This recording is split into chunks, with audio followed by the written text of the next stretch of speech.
So it's fantastic to see AVRA going into its second year. It's also nice to see some familiar faces, Tammy, Tom, David, and I think I saw someone else around here, Alice. I've been following your stuff on ResearchGate. It was really nice to kind of catch the end of your talk. I wish I could have seen the whole thing.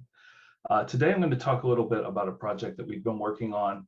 I talked about it briefly last year during my keynote, and we've done quite a bit since then, and I'll be giving you kind of an update and a progress report. So the project is entitled PHoENIX.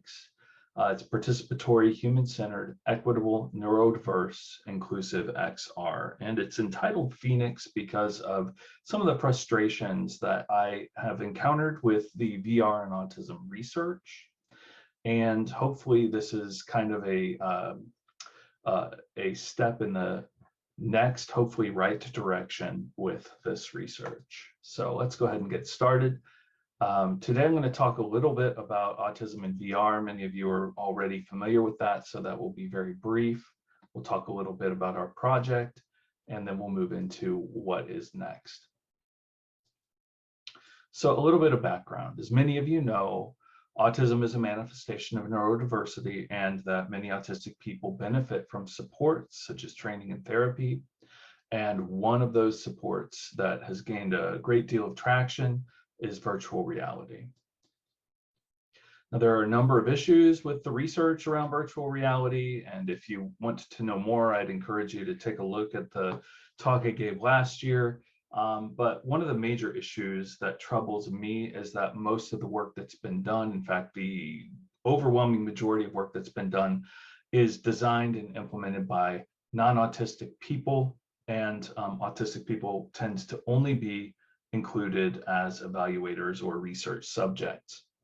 And in addition to that, there is a clear mismatch between non-autistic researchers' agendas and the kinds of research that autistic people value. Let me go into that a little bit.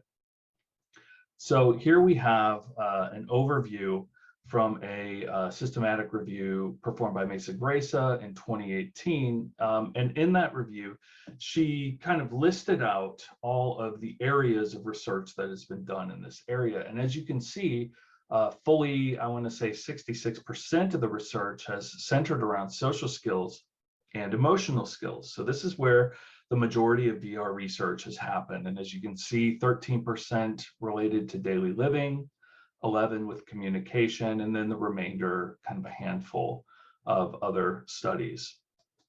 Now, if we take a look at the research performed by Harris in 2021, where he was looking at what are the research priorities of the autistic community, and he surveyed autistic groups, you're going to see that things like adult transition, lifespan issues, and health and well-being tends to be valued by the autistic community. So we can see that there's already a bit of a disconnect between what's happening in the VR research and the values of the autistic community. But that's not the only issue. We also see that there is a mismatch between the technology and the affordances of the technology and how that technology is applied to inform and to improve skills, services, et cetera, for autistic people. So for example, if we take a look at social communication skills, this is up here, top left. This is a study by Karami and colleagues from 2021 that was published in Frontiers in Psychology. This is a meta-analysis, and these diamonds that you see indicate the effect size of these various studies kind of grouped together. And as we can see, social communication skills, you have moderate effects.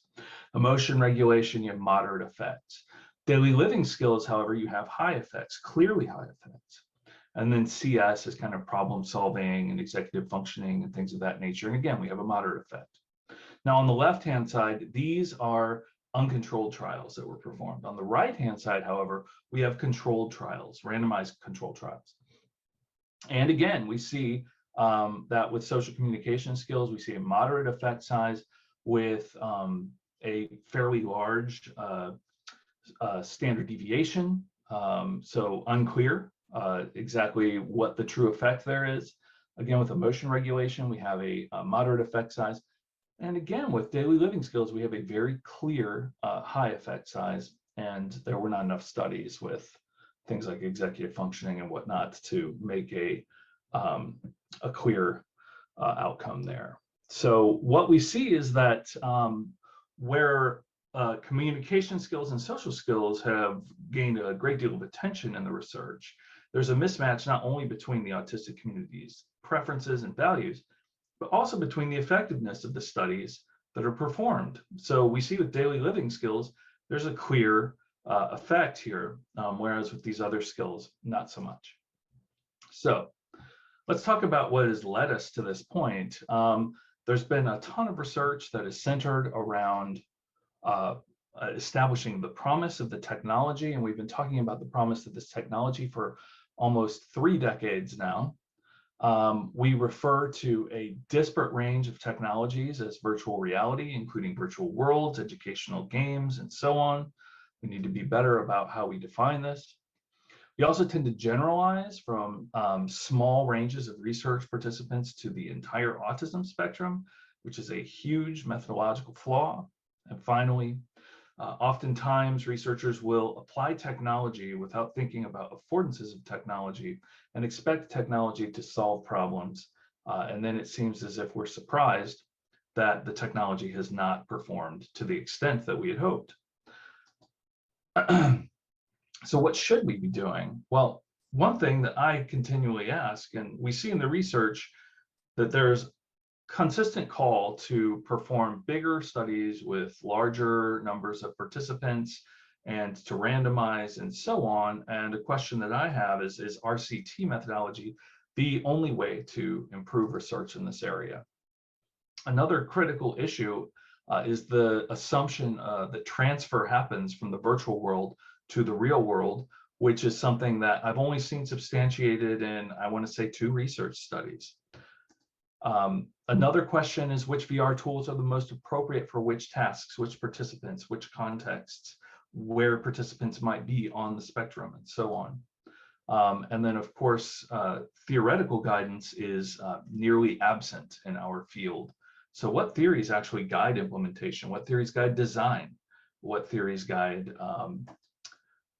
so on? And of course, then there's the question about the evidence that informs our designs. And I do feel that the evidence base is improving in this area, but I think that we need to continue to be critical about the work that's done. And I think that we need to continue to focus on improving our research designs. How do we do that? Well, one thing is that we need to be very clear about the kinds of VR that we're talking about. If we're talking about desktop VR and we're making generalizations about that, then we can't make those same generalizations necessarily about headset-based VR, for example. If we're talking about spherical video-based VR or 360-degree videos, making comparisons between that, or saying that that is the same as highly immersive, interactive VR systems, again, that's a flaw. Another thing is that we need to be focusing on affordances of technology instead of technology alone. What is it that this technology allows us to do in order to improve or to provide services and so on, as opposed to if we use this technology, then something good will happen. And again, and this is something that I really want to emphasize today, is that we need to align our interventions with the priorities of the autism community. And we, as researchers who do not have autism, for example, we need to be going to the autism community. We need to be consistently referencing autistic groups, and we need to be incorporating that in our designs and in our interventions. And then finally, trying to be more intentional about pursuing theory and incorporating theory in our designs and in our interventions.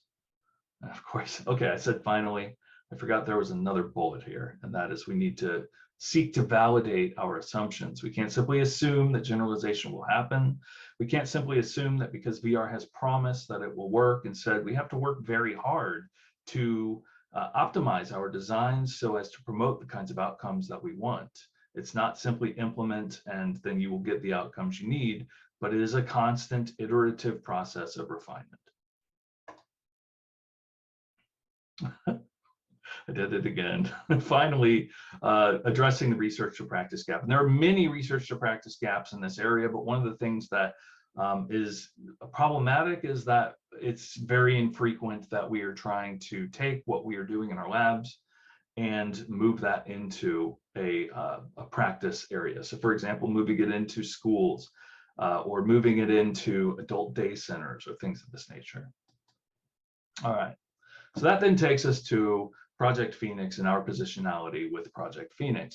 And with Project PHoENIX, our intent is to engage the autistic community in co-production of research that has relevance in their lives.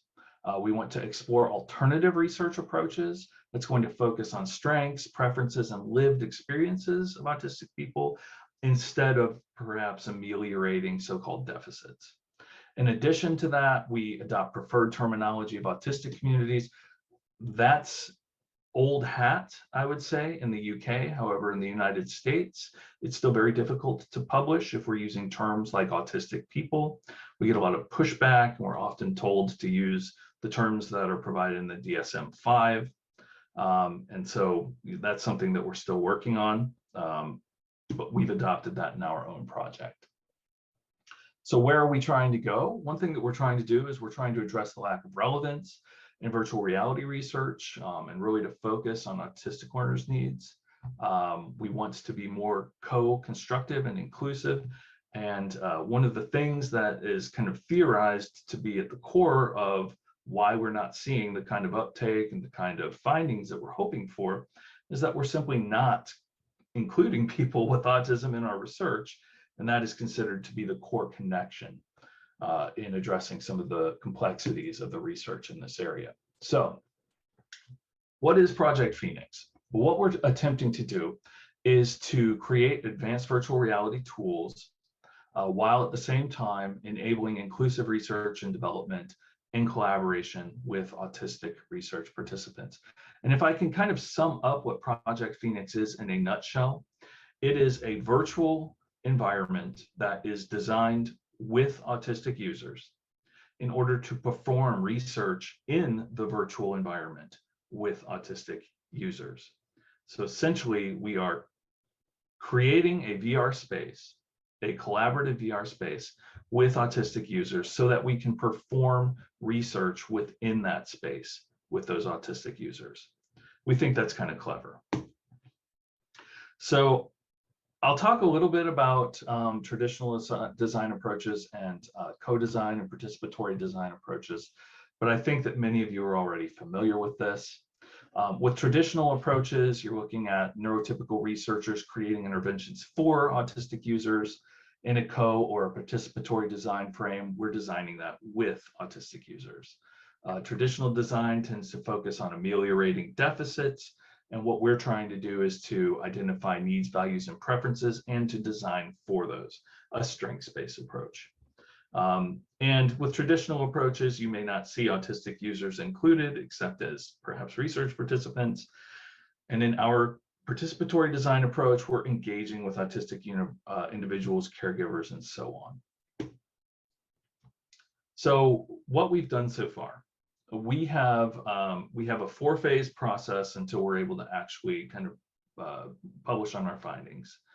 And in phase 1, we were developing the first version of Project PHoENIX along with autistic users from the University of Florida Center for Autism and Related Disabilities. And then on the basis of that, we moved into our next iteration, phase 2, where we developed a second version, improved upon what we had in our first version, then performed a usability study with autistic users from the same center. In phase 3, we performed a pilot test with autistic users in order to determine the extent to which our focus group methodology would work within a virtual reality environment. And that's where we're at right now. We've completed that, and we're now moving into phase 4, where we're going to actually be performing a series of focus groups with groups of autistic users, caregivers, providers, and so on within our VR space to answer a number of research questions that we have around preferences, strengths, values, etc. So on that note, I'm going to pass the mic to soon-to-be Dr. Tammy Huang. So Mike is yours.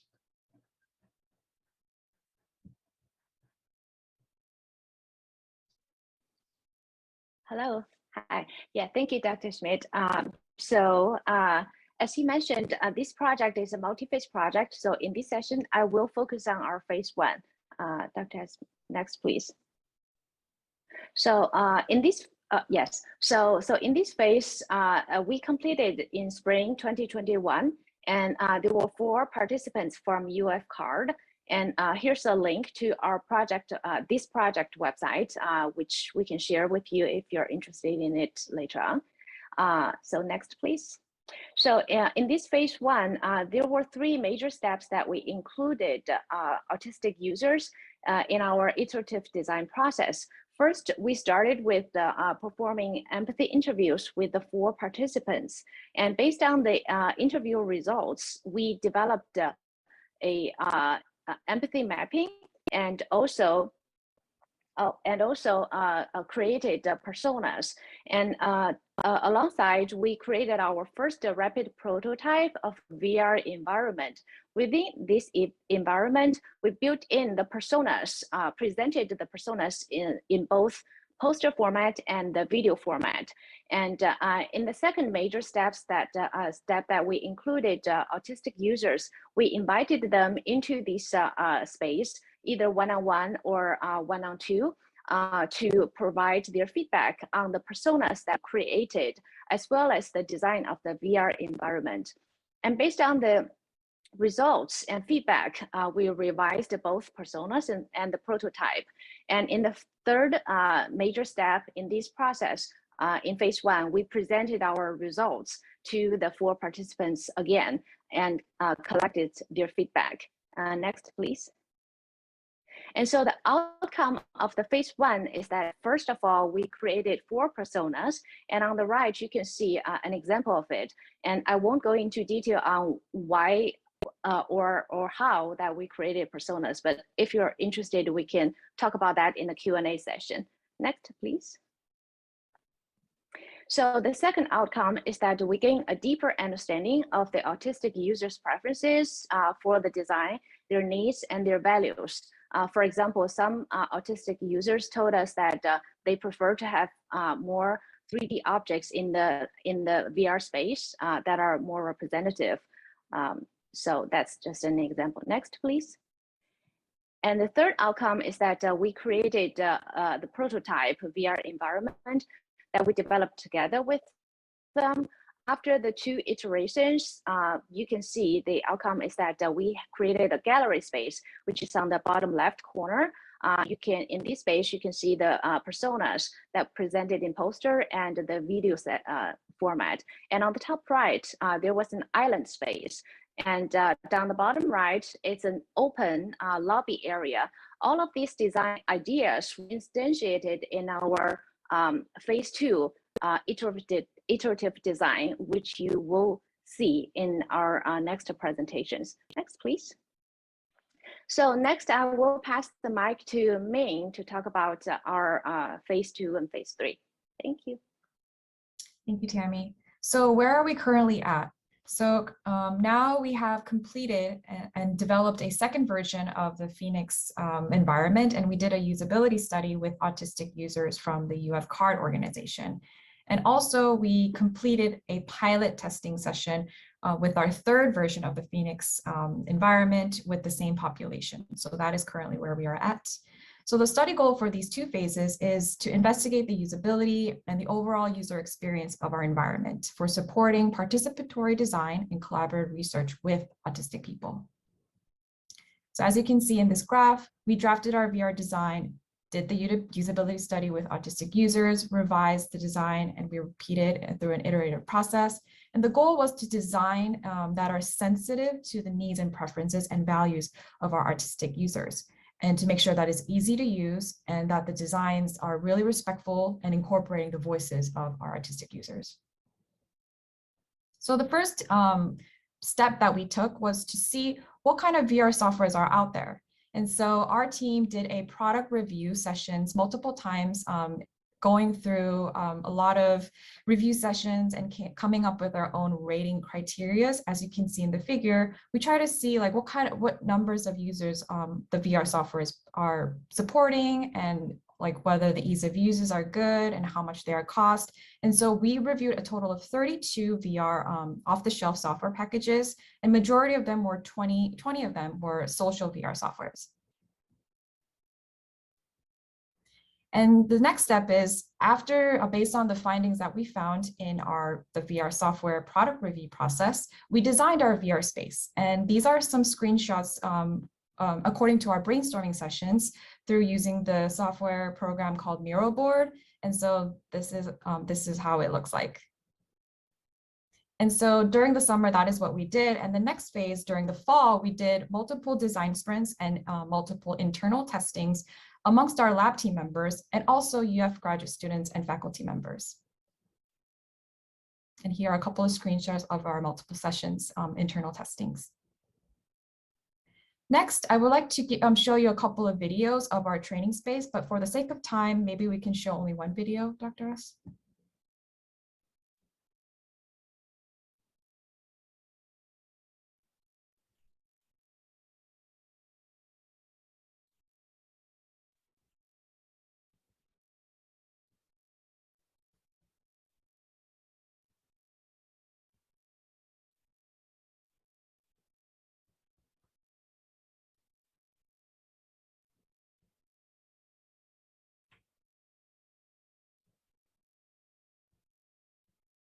Hello everyone. Welcome to our VR space. In this video, we'll walk you through this space and let you know what you can do and learn from this session. Here, we are in the lobby area. You can look at our daily schedule and walk around to visit our painting gallery. After the lobby area, this space has 4 stations, which are virtual reality technology, VR for autism, examples of VR for autism, and future of VR for autism. In Station 1, you will learn what VR is, the different types of VR, and under what circumstances VR should be used in education. Station 2 discusses the benefits of VR. You will learn the main stages and milestones in the evolution of the use of VR for autistic people. In Station 3, you will learn some examples of VR that have been used for autism.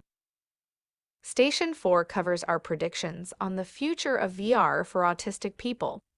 You will learn about current technological advances in VR and how it could benefit the autistic community in the future. Finally, after exploring our lobby and stations, we will gather at our gathering space to discuss your experiences. We are pleased to have you here today. Hope you will enjoy this space. Thank you so much. Now I will pass the mic to Jen.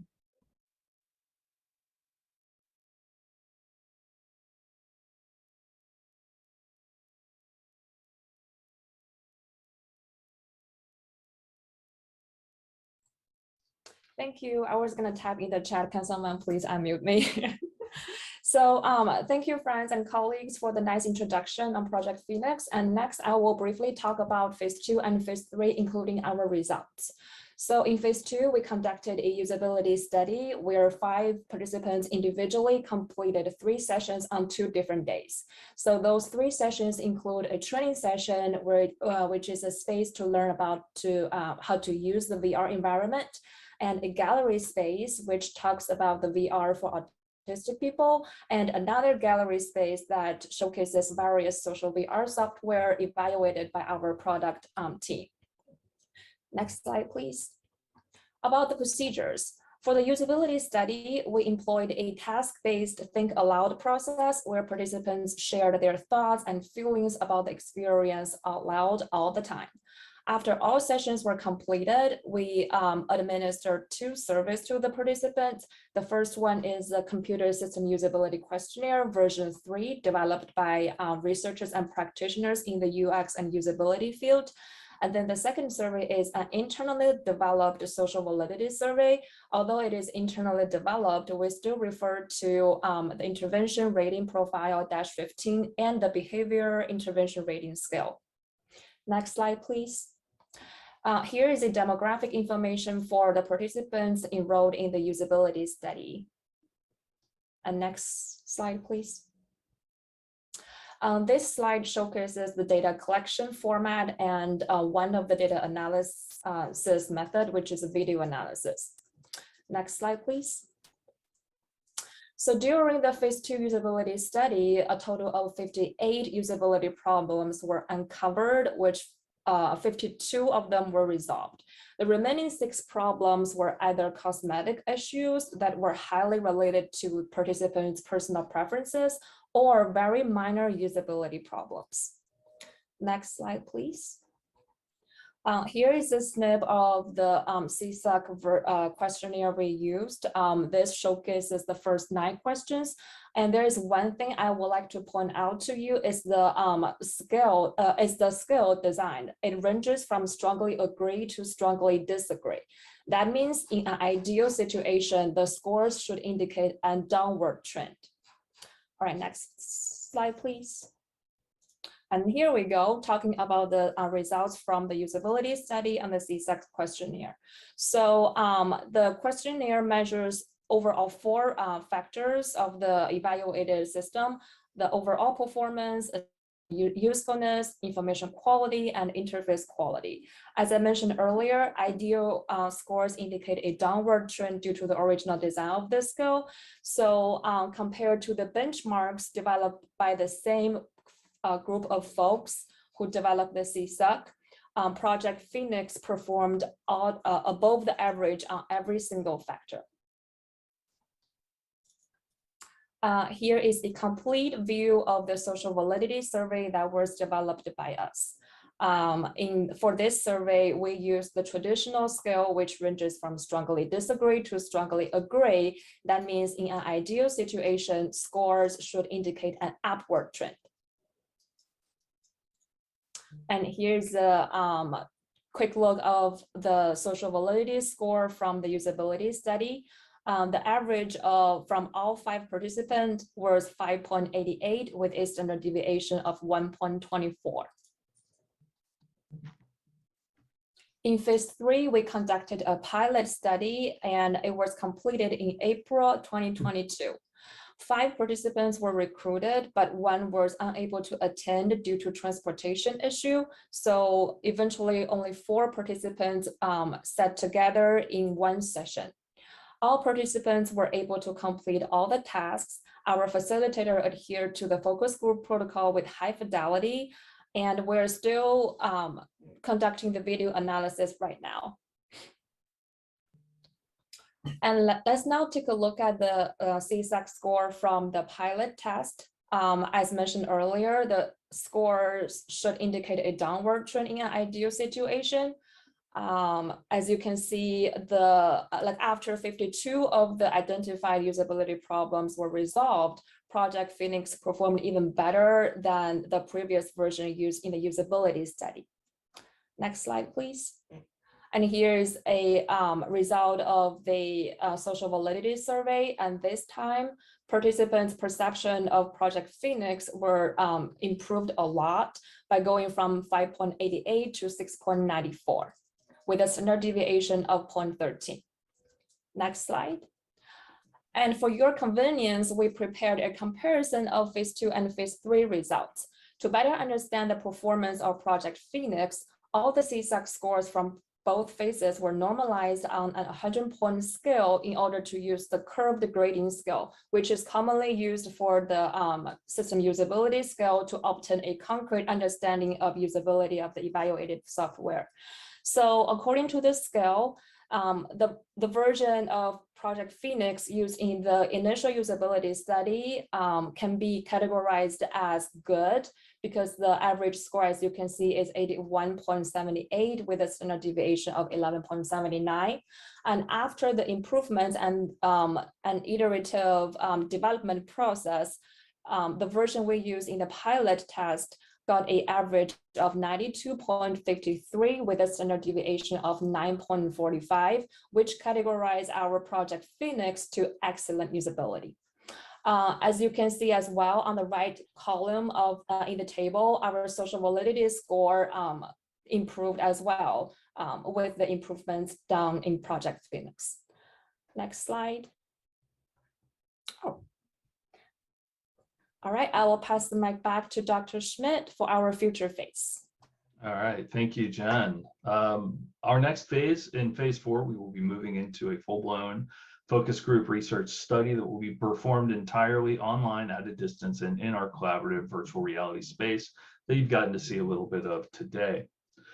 This focus group study is going to essentially be to perform focus groups within our social VR space with autistic people and relevant stakeholders to explore perceptions around social VR as well as 360-degree video-based VR that we identified during our product review, with questions centering around the desires, preferences, problems, challenges, issues, etc., that stakeholders feel could potentially be addressed using identified VR software. So this is directly addressing the issues that we pointed out at the beginning of the presentation, as well as identifying the VR platforms that stakeholders identify as promising and looking into why they find them promising and what might be inappropriate and why. So a sneak peek at some of our findings from our pilot study, our participants found an open source system to be far more relevant and desirable than,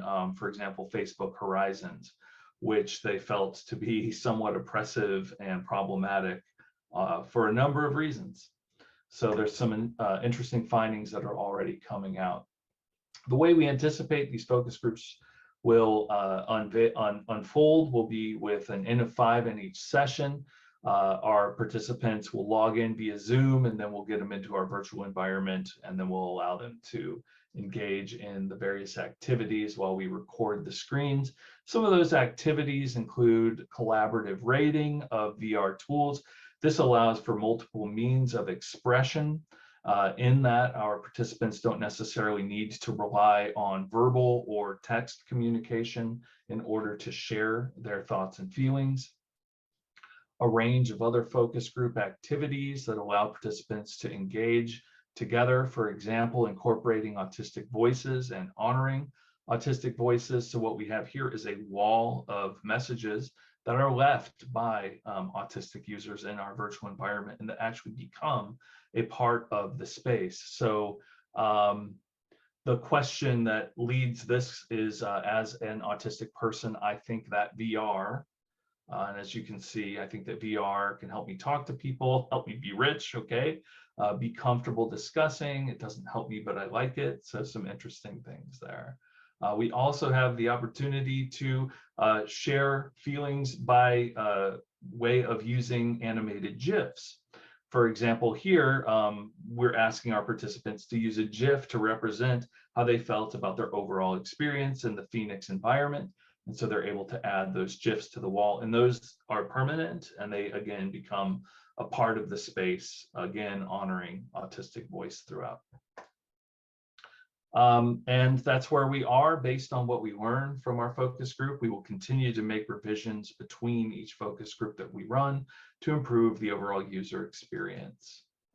And I think that brings us to the end. It looks like we're a little bit over. I do apologize for that. We got started just a little bit late. But on that note, I want to open up the floor for questions.